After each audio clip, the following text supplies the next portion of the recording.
Российская пропаганда пытается убедить мировое сообщество, а также население Абхазии в том, что якобы грузины являются врагами для абхазского народа, и в том, что в Грузии существует этническое притеснение, хотя реальные факты говорят совсем о другом. 18 февраля 2025 года Кавказский исследовательский центр опубликовал историю опросов населения Грузии, которое проживает на подконтрольной территории. 80-90% грузин считают, что могли бы дружить с абхазами, иметь деловые отношения и даже создавать семьи.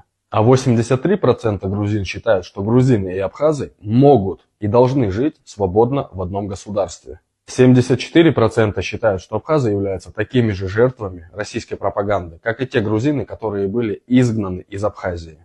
75% считают, что абхазы являются такими же грузинами, как гурийцы, картлийцы или кахетинцы. Более половины опрошенных считают, что конфликт в 90-м году в Абхазии произошел не из-за абхазов, а из-за российского правительства того времени. Также 80% грузин поддерживают центральное правительство в их программе по бесплатному лечению и образованию для абхазского народа. Такое отношение грузин к абхазам еще раз подчеркивает тот факт, что в Грузии нету этнического конфликта. Единственный враг у абхаза и у грузина на сегодняшний день — это та пропаганда, которая работает в Абхазии.